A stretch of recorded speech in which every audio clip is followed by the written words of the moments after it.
I knew what his answer was going to be before he said it, but I have to kind of go, no way, were you? Really? I How didn't know that strange. before we got here together tonight. So go on, tell me how that happened, because I haven't actually asked you yet. So, Swagger down the street with your red lips and funky beat. You better hold your head up to the sky. I'm gonna roll with you till the day I die.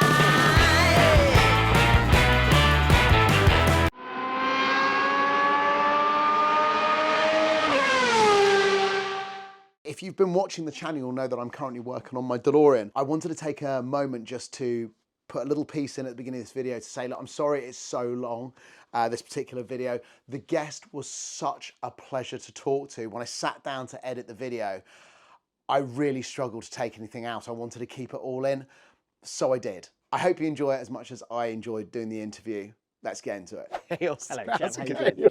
Nice to see you. You all right? Thank you so much for having us all right. down. Pleasure. So we're going to go and see the vehicle in a minute. Yes. So tell me a little bit about the background, because you are a big fan of this movie. When did it start for you? It started for me when I was about 4 years old. Right. And I sort of watched, I came down, I couldn't sleep one night. And I came downstairs and my mum and dad had it on in the front living room. And I was hooked. I was hooked because it was at the point where this car is coming out of its place where it normally is. Yeah. Not the Batcave. Not the Batcave. Not the Batcave. But it could, you know, the comparison is very similar. And it was bowling out down the street, and I was just hooked. And that for me was just what sort of like started it all. And from that moment on, I've just been a massive fan of the whole film. Always have been. So you better show us what the vehicle is. Sure. Then. Come and have a look. Let's Yeah. go. So here she is. In all of her 22-foot-long splendor. Wow. You know, this is the first time I've ever seen one in the flesh. It's pretty imposing, isn't it? It's enormous. This is absolutely incredible. Now, obviously, I knew what I was going to be seeing today before I came down. And I have about 3 million questions for you. Right. You know, there's so many, because I know bits and pieces about the history of Ecto 1, which is what we're looking at. For those of you, if you don't know what this is, you probably shouldn't be watching the show. No, this is the wrong show for you to be watching. This is the wrong show. So this is Ecto 1, which is a replica of the Ghostbusters vehicle from the first 2 movies, correct? Yes, that's right. And now, before we get into it, now I know you're a massive fan, and how long have you been working on this for? So I bought the car about 4 years ago. So only 4 years? I bought the car 4 years ago. Yeah. But I've been buying and making all the stuff probably for about like 8 years or so. Okay, so there is so you were prepping for the car long before? Long before. Now, I remember reading on numerous occasions over the years that this particular car, there was the sort of like the more common ambulance, and then there was a very special one, which was what they used in the movie, which only a handful were made. Yeah. So what is the make and model of the car? So there's a few differences to this one and the one that was used in the film. So the one that was used in the film was a 59mm. Right. And this is a 63 Superior. Right. But there's a lot of similarities. From 59 to about 63, 64, they kept a very similar body shape. After 64, they changed an awful lot.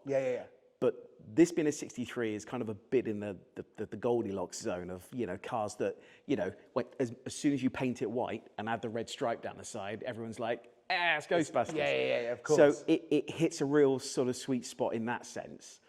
But this is what's called a combination chassis. Okay. So they had like hearses and they had ambulances and they had like combinations. So this could be used depending on which side of the coin you were at the time. if you needed to go to the hospital, or if you needed to go to the morgue, bypass the hospital. This would kind of do both. So it wasn't a hearse. Yeah. And it wasn't an ambulance. It was the combination of the two. Right. So that's what this is. Where did you find this? So this came from New York. It came from the right place then? From the right place, from a guy called Murray. Amazing. Now, when you're looking... Not William himself. Not Bill. Not Bill, my friend Bill.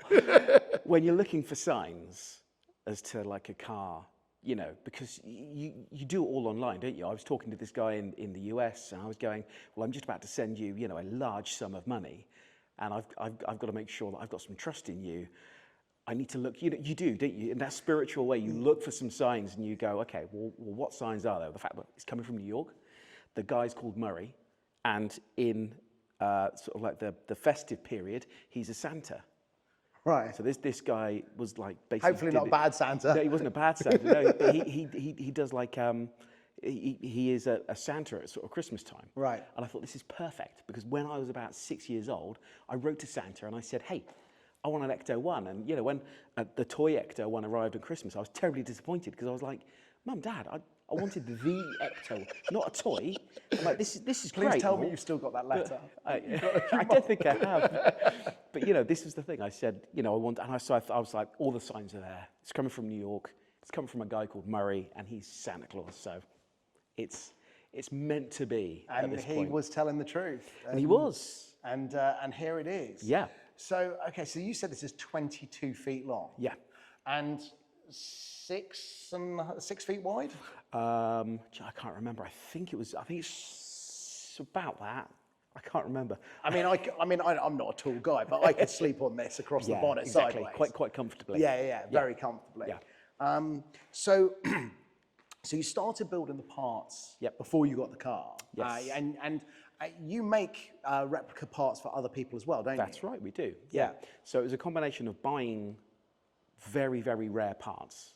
Because when this was thrown together, and I say thrown together because it really was. I have a loose memory of watching the making of it, and it was a little bit Robinson Crusoe, fishing stuff out of the sea. And that's exactly it.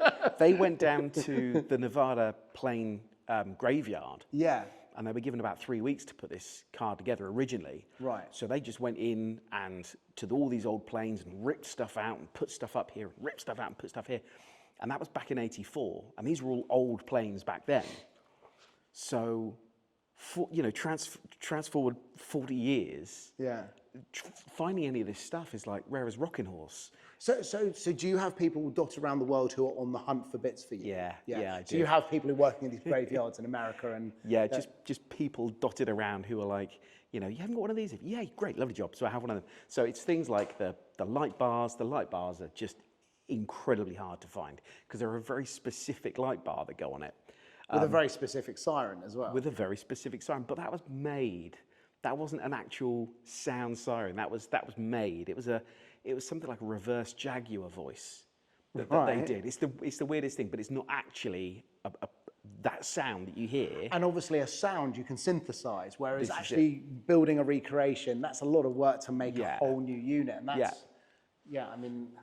So a lot of this stuff, things like the light bars, they were, you know, we found the light bars after an extensive search. The siren, the ray light over there, there's lots of things that we've found and that we've bought. But then there's other stuff, like this part up here, which is a Texas Instruments cross-section sensitivity panel, which is used for tracking radar and sort of like, you know, detecting where radar points were on aircrafts. Right. When we make them, because you can't find them anymore, and even if you could, they're ex-military stuff, so they're kind of it's a bit. They're not on eBay. What are these for? Yeah, exactly. So we build stuff like that. Most of the stuff that's up on the rack there, we've built. Right. So because my cousin has a metal fabrication shop, handy.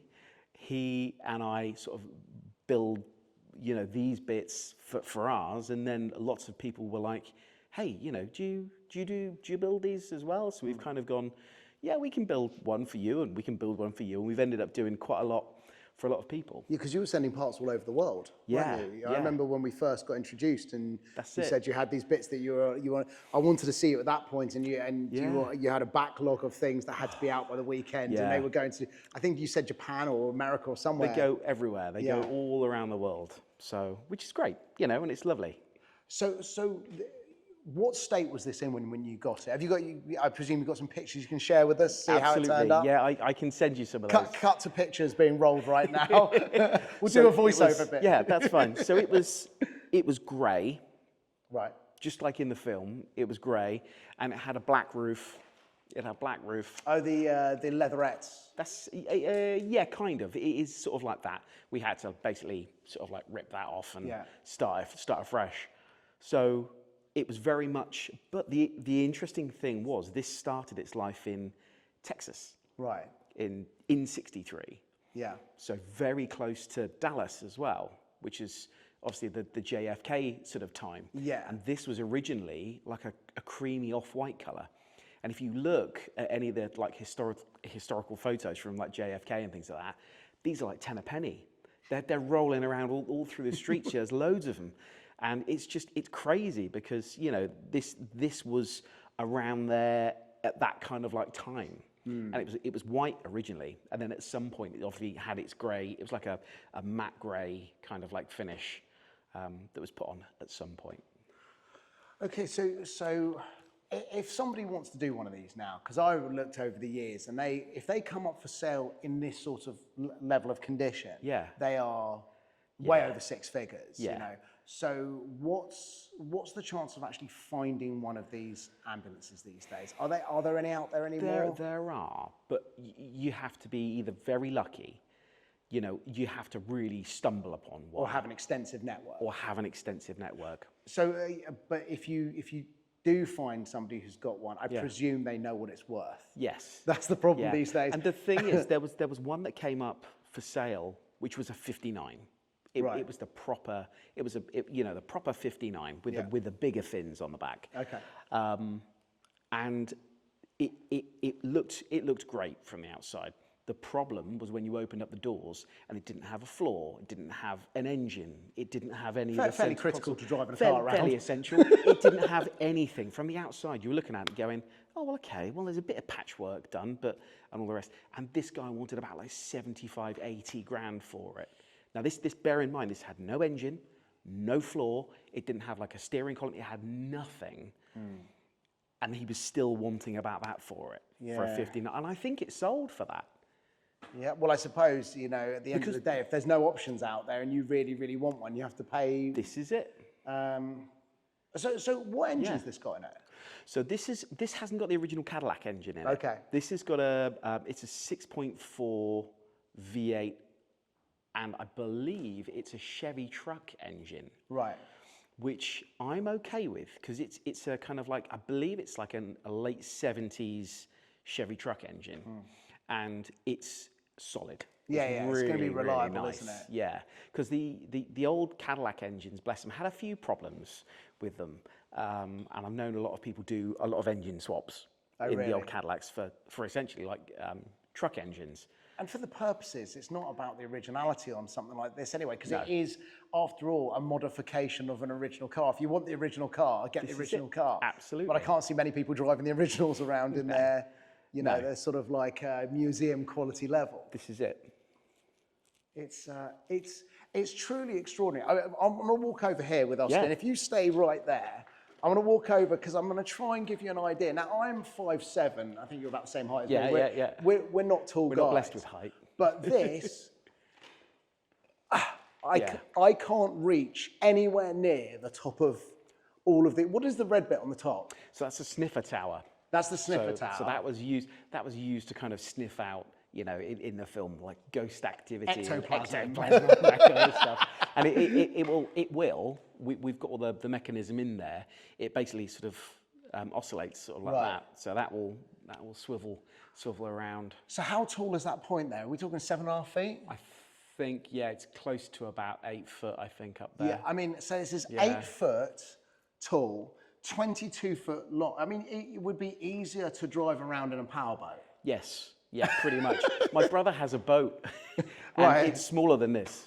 Yeah, I'm not that surprised. I mean, we're going to take some more shots as we go around and look at it and look up close to different bits and pieces. But this is, I mean, what a presence. It's not just the fact that this is a Ghostbusters car, which is iconic in my generation, or our generation, should I say. But it's also imposing, isn't it? It's very imposing. If you said to me now, do you want to have a go driving it? I'd have to really think about it, because first of all, the last thing you want is anything to go wrong while you're driving it. But secondly, how long did it take you to get used to driving this? Or were you so excited by it, it became very natural very quickly? I was so excited by it, I just wanted to get in it and drive it. And the thing about this car is, it's actually, I mean, I take it slow and steady in this car, and you can't really do anything but it's quite an easy car to drive, oddly enough. Well, I suppose it was driven through like city streets and stuff. So yeah, I mean, I presume it sort of not waddles. What's the word? It's sort of like it sort of floats wanders. down. Yeah, it does. bit, Yeah. Because that will be the big soft American suspension That's in it, it. yeah. And obviously the wheels sit quite a long way inside. The weight sort of hangs over the edges and That's stuff. it. And it's obviously very, very top heavy Yeah. as well. So the centre of gravity Yeah. high. But I presume it's quite a comfortable ride as well. It's great. It's So lovely. So it's a comfortable ride, but you don't want to be sort of cornering in at any high speed. Not really. No. But the minute you take a corner over anything over 20, it's a bit like, hang on. So it's a it's a bit like that. But you've also got in here, you've also got the old big Cadillac bench seat. So I mean, we haven't actually got any lighting in here, so I'm gonna have to sort of light it up so you can see. But I love the big bench seat, automatic transmission in it, Yep. the huge, beautiful dials for the speedo, Yeah. and It's just all so that shiny, that isn't it? 60s chrome. Yeah, that's 50s, it. 60s Yeah. chrome. It is awesome. So there's a bit. There's a bit of headlining missing in there, so I presume this is still a work in progress. This is very much a work in progress. So how So you've caught us about 50% of the way.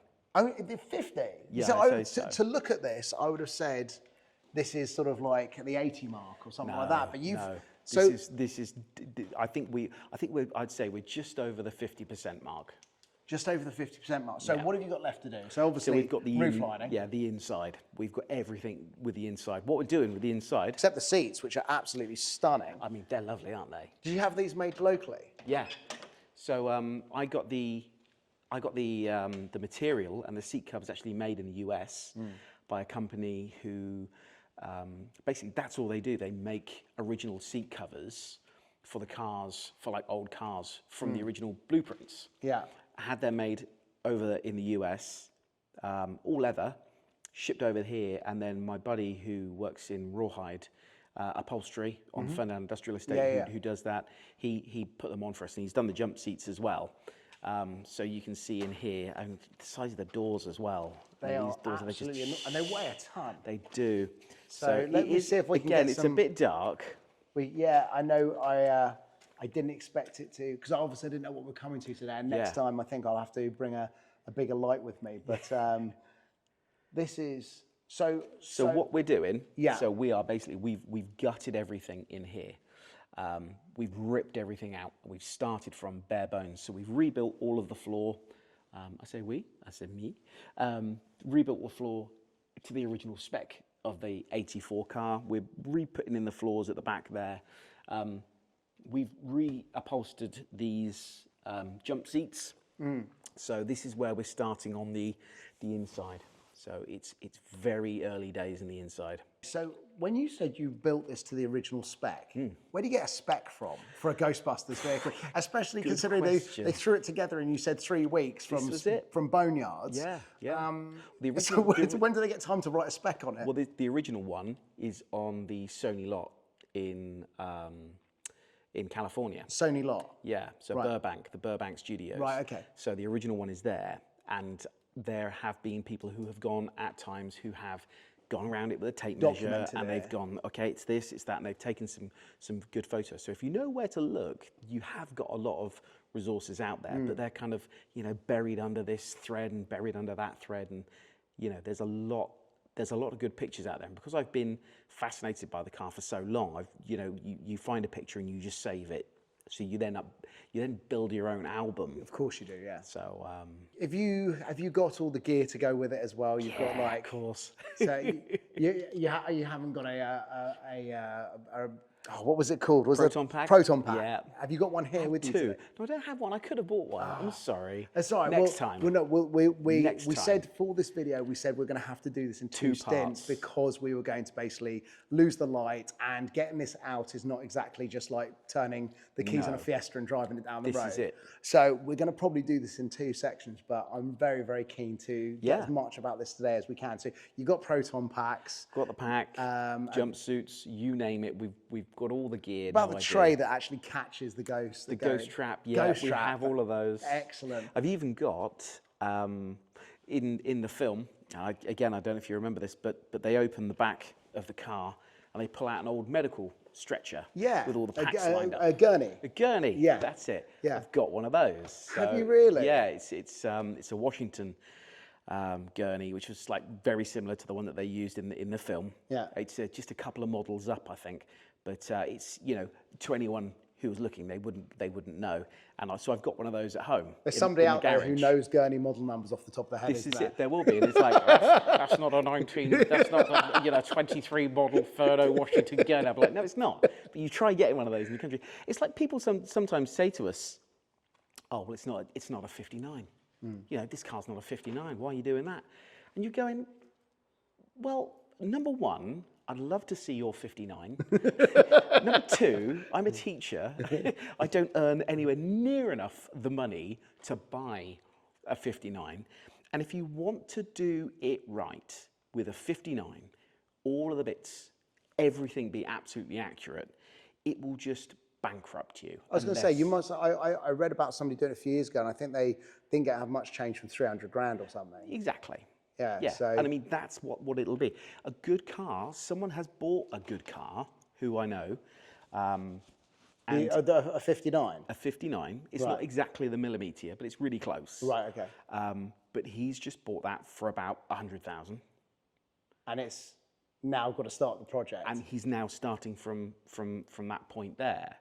Wow. And you know, I wanted this to be, you know, within my means. Yeah, so, of course. you know, I'm like, well, a 63 to me looks visually, and this one when it popped up looked visually so similar that I was like, we'll just go with that one and we'll just make it as accurate on everything else as we can.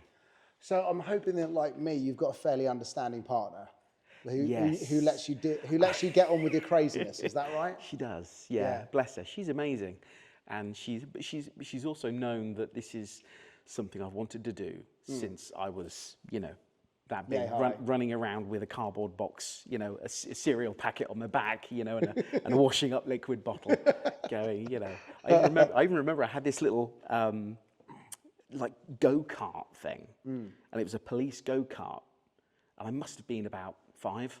And I remember like ripping all the stickers off of it and getting out like pens and just drawing like terrible no ghost logos. And I was like, it's Ecto 1. My parents going, why have you trashed your car? You know, but that's what you do, isn't it? Those signs are there pretty things. early on. Yeah. I think this is absolutely extraordinary. I can't wait to see what it's going to look like finished. And you know, we're going to try and get some close-up shots. I know we're losing the light a little bit, but we're going to try and get some close-up shots because these are just, so are these laser cut stainless panels that you've custom designed? Yeah.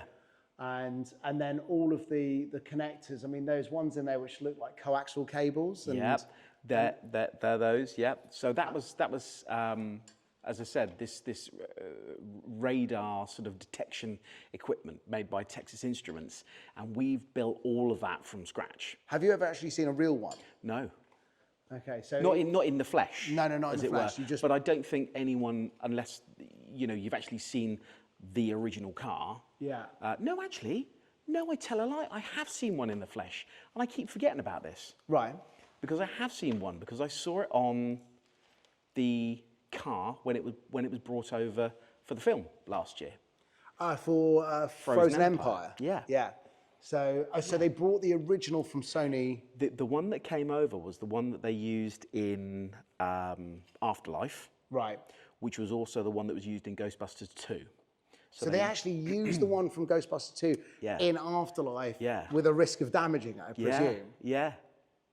Because there's a few little bits that you can tell where they've, because I don't know if you remember the Ecto in Ghostbusters 2, but it had loads of extra lights and loads of I do remember there was more on it, but more on I'm not sure you use the word geeky enough that's to all right. have picked out a different. And honestly, I mean that word as a compliment. Somebody who's I know exactly very where you're passionate coming from. is like geeky is if somebody calls me geeky, Yeah. I think that's a wonderful I'll compliment. take that. Yeah, but I don't know. I love the movies. Yeah. I've watched them repeatedly. Yeah. I must have watched them every year at least once of my life. Yeah. And they're up there with lots of other movies like, Predator and the Alien franchise. And, Blues Brothers and all Blues of Brothers those. and things like that. Yeah. So, So they used the Ghostbusters 2 Ecto, stripped it down, basically rebuilt it as the original Ecto 1, Right. and used that for Afterlife. And then what they did is they brought that to the UK and used that in the new Frozen Empire. now, okay, so they took the Ghostbusters 2 vehicle, they stripped it back, they made it look like the Ecto 1, the one from the first movie. They brought it over for Afterlife. Did you say last year? No, Afterlife was the one, not the last one that came out, the one before, which they filmed a few years ago. And then they brought the one. Sorry, they brought it over for Frozen Empire. They brought it over for Frozen Empire. Right, okay, Yeah. and so you got to see that one. How did you get to see that? Because I was in the movie. I knew what his answer was going to be before he said it, but I have to kind of go, no way, have to were go, you? really? I How didn't know that strange. before we got here together tonight. So, go on, tell me how that happened, because I haven't actually asked you yet. So, I, one day on Facebook, it popped up that they were coming over to the UK to film because there'd been a writer's strike in the US, and the cost of filming in New York was going through the roof at this time. So what they did was they basically picked everything up, shipped it all over to the UK, and they started filming in the UK. And I was like, I've got to find a way to get onto the set. I've got to find a way. So I phoned up one of my buddies and I went, right, how can we just muscle our way into the set here? How can we do this? He's like, I don't know. I was like, okay, we're gonna have to have a think. So I called everyone who I knew who had even a tenuous link to TV or film or the media industry. I literally kicked over every rock, banged on every door, and everyone was like, no, I think it's quite a closed set. Don't know about it. And I was like, oh, God's sake, I've got to find a way. And then one day, I'm at school and I'm teaching away, and I'd had a different year group for the morning to read some stories to. And anyway, so they're all going, they're all lined up, they're all leaving the classroom. And one of them goes, oh, Mr. Brown, like that. I'm like, hang on. Mr. Brown. I'm like, yeah, what is it? He says, you really like Ghostbusters, don't you? I'm like, yeah, I'm trying to just get the class out, hang on just 2 seconds. And he goes, my dad's working on the new film. And I went,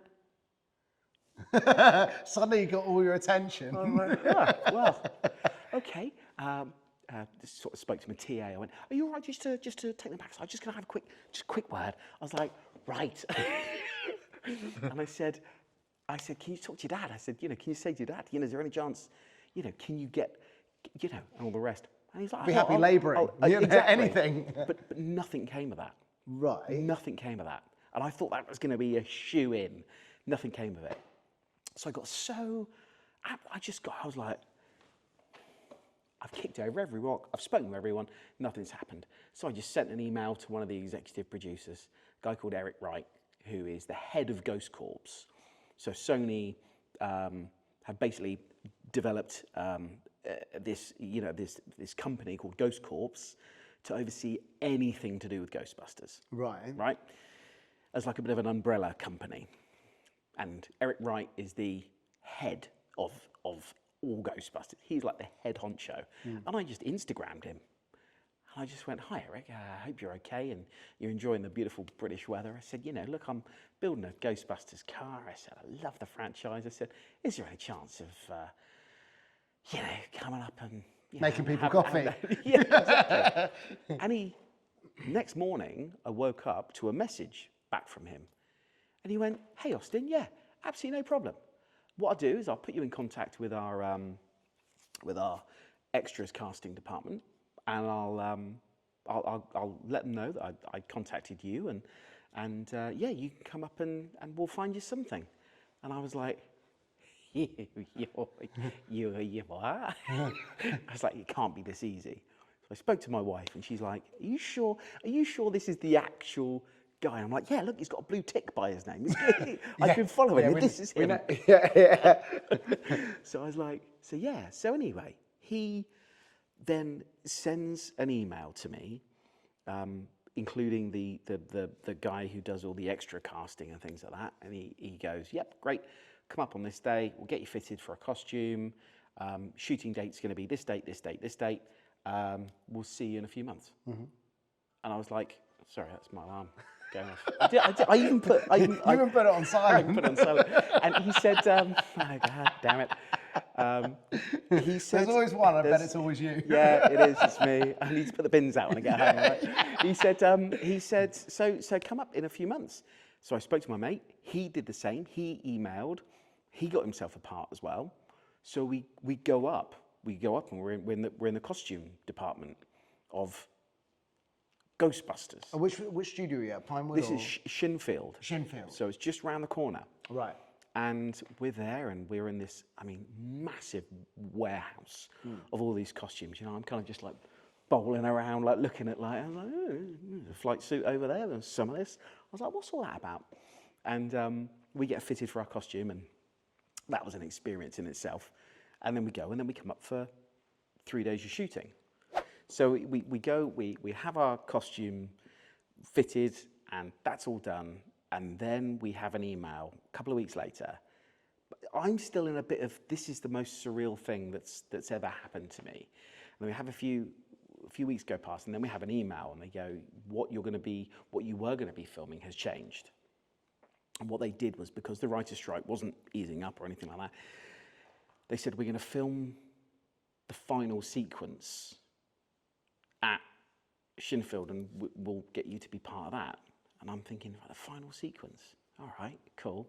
I'm guessing then we're going to probably meet a few people, because we were originally supposed to do this one outside the New York Public Library with Dan Aykroyd. Right. And that was what we were down to do. And now you're in a Stay Puft suit walking through a city. Yeah, exactly. Go like that. And I don't think he was that animated. No, he wasn't. I would have been. And we end up being there, and we get walked onto set, and there it is. There's the firehouse, just there in the middle of this set with a green screen all around it. And we're doing the final scene, and they kind of placed us where they wanted us, and they put, because there was a few of us, and when I say a few of us, I mean there was about 7 fans in total they let up. Wow. Which was like pretty cool. And it's also really nice and reassuring for people out there that these opportunities do happen, because you kind of think it is such a closed sort of like industry. Yeah. To let these super fans in is just, that's an incredible thing. It was amazing. I'm sorry I interrupted. So carry on. So there's about 7 of you. So there's about 7 super fans. Right. And they kind of positioned us all in really, I think you'd say like strategic sort of positions. And they put me right by where the firehouse doors are. So I am like front and center. And they were like, right, okay, so all the Ghostbusters are going to come out, just like whoop and cheer. They've just saved the world, you know, just react to them and all the rest. And I'm like, cool, right. And they go like 3, 2, 1, action. And they all start coming out, and you just see them all in like, you know, the full jumpsuits, and you're reacting to them. They were just like, you've got to be excited. Going, I'll try. I'll give it my best go. I'm channeling my, inner actor, being excited. I'm here on a Ghostbusters set. There's Bill Murray. Yeah, I'm going to try. And they come out, and it's just you do naturally what you do. And Paul Rudd kind of almost makes a bit of a beeline for me. In that kind of like hazy Paul Rudd kind of like, oh, everything's a bit spacey kind of thing. And he comes up, and I'm going, Ghostbusters, all right, like that. And we high five. And I'm thinking, I'll just high five Paul Rudd. And I'm going, and then they cut. And they went, that's great, that's great, that's great. So whatever you've done, just do that again. And I'm going, okay, so I'm going to have to high five Paul Rudd again. And we ended up like high-fiving about 20 times because they did 20 takes from this angle and that angle and all the rest. And it was funny because we did one and it made a real big, you know when you get a great high five and it just like, it goes, yeah, we did one. Come on, give it a try. That's a good one. And we're doing that and Paul Rudd comes out and we high-fived and he went like this, he went, I was like, yeah. So we're then like comparing notes about how high-fiving and things. And it was just great, you know, and then... So did the scene make the cut? Yeah, yeah. So you can see me there. Because I haven't watched that to look for you. Obviously, I'm now going to go home and watch it. You can see me there high-fiving and it was just the most surreal experience. I can imagine. Because in between takes, all the cast are just kind of coming out and just kind of milling around. And my hero was Bill Murray. Yeah, obviously. You know, obviously. I plucked up the courage because he is tall. Is he really? This is the thing. Like this car, you get to it and you go, bloody hell, I didn't realise it was that long. When you meet Bill Murray face to face, you go, Christ, you are tall. He is a tall... Because he doesn't have He doesn't look that he doesn't look like that when you see it. He's like very normally proportioned. When you see him in sort of like, Groundhog Day or something like that. And he looks kind of... He kind of just looks like... Yeah. He is tall. But I saw, and he's imposing as well. Is he really? Yeah, he is. And I went up and I plucked up the courage and I just was like, right. And I just sort of went up and he's kind of just milling around and I went, Mr. Murray, like that. And he kind of looks over and he goes, hey, like that. And I went,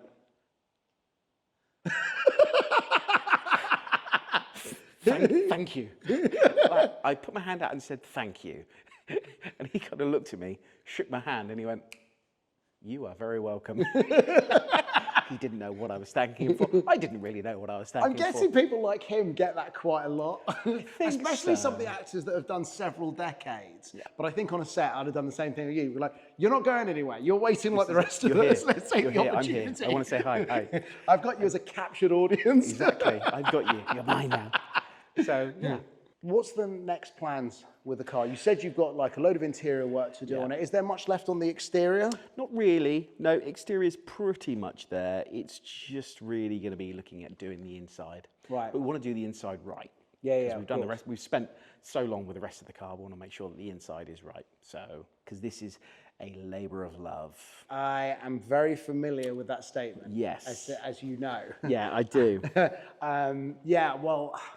I think what you've got here is absolutely incredible. And Thank you.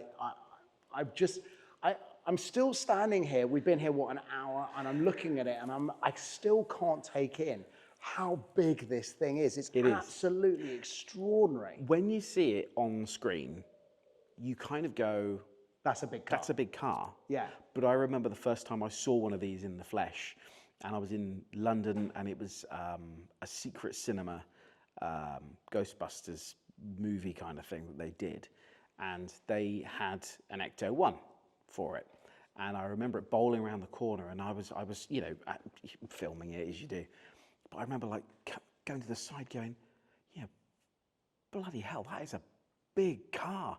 And the first time you actually see it in the flesh, you go, no, this is bigger than you think.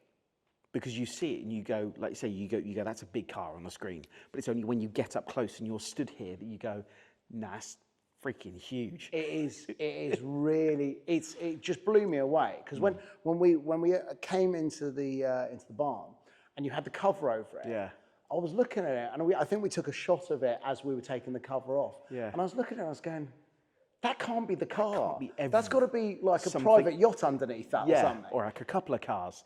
Yeah. Well, look, I have thoroughly enjoyed visiting you, and as I know we're going to do this in 2 takes because we're going to get a chance to take it out through the countryside and through the town, and we're going to get together quite soon and do it as well, aren't we? So I want to hear the sirens going, and I want to see what it's like to actually get in one of these and be taken out. Of course. But for now, I think what I'm going to say is thank you so much for having me on. Absolute pleasure, dude. It's been just mind-blowing. As I said, I've never seen one in the flesh. It's been absolutely... I literally can't explain what it is like to see this car in the flesh. But what I will say is, if you've enjoyed watching the channel and meeting Austyn as I have. And if you haven't already liked, subscribed, shared the content, please do, because we're going to do lots more of these. And we're obviously going to be back to see you in part 2. Absolutely. So, yeah. Dude. Thank you so much. It's been amazing. Absolute pleasure. Thank you very, very much. And yeah, we'll see you real soon. Yeah, see you soon. Cheers.